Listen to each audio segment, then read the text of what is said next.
It's one of the most dangerous moments in South Asia. India and Pakistan are trading blows, and Pakistan's Prime Minister has even convened the country's top nuclear command council. Imagine two nuclear-armed rivals, separated by just a few hundred kilometers, suddenly on the edge of open war. The animosity runs deep. Since 1947, when Britain partitioned the subcontinent, India and Pakistan have fought repeatedly. 4 major wars: 1947, 1965, 1971 and Kargil in 1999, and countless skirmishes, almost always over the disputed Kashmir region. For example, in 1971, Pakistan's crackdown on East Pakistan led India to intervene, resulting in Bangladesh's independence. In 1999, the Kargil conflict was a harrowing mountain battle that nearly went nuclear. More recently, terror attacks and cross-border strikes like the 2019 Pulwama bombing and India's Balakot airstrike have kept tensions boiling.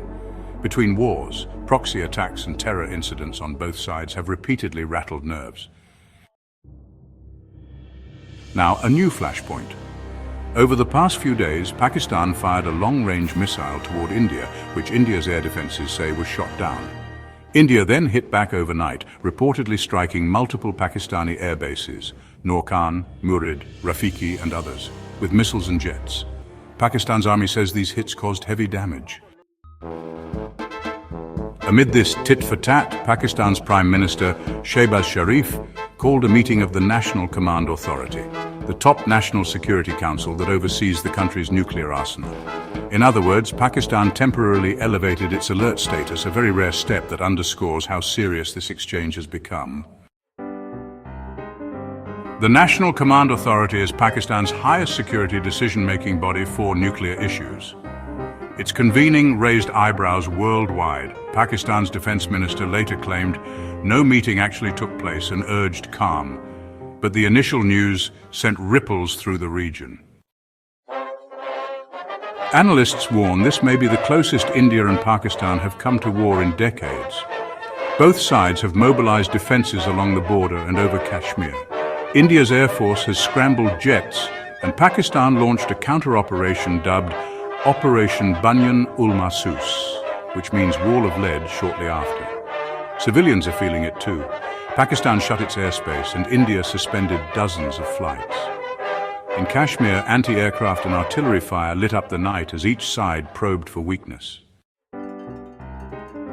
Crucially, both nations possess nuclear weapons, making any clash potentially catastrophic. The world is watching nervously. As The Guardian notes, these missile strikes on air bases are the steepest escalation yet. An ominous reminder that a local skirmish could spiral out of control when nuclear armed forces are involved. So what happens now? Both governments have signaled a desire to de-escalate, but rhetoric remains heated. Pakistan's leadership publicly urged restraint even as they sounded alarm bells at home. India warned it targeted only military sites. Meanwhile, back-channel diplomacy and international appeals are underway. Leaders from China, the United States and others have reportedly offered to help calm things.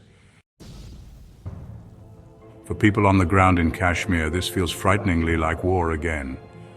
Prime Minister Sharif called for national unity, Parliament is on high alert and soldiers are at forward positions. The whole world is hoping cooler heads prevail, but if even one side miscalculates, the conflict could quickly spiral.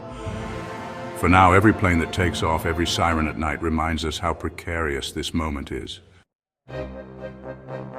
In a region long haunted by history, the latest round of strikes and missile fire has pushed India and Pakistan onto a razor's edge. The next few days will be crucial.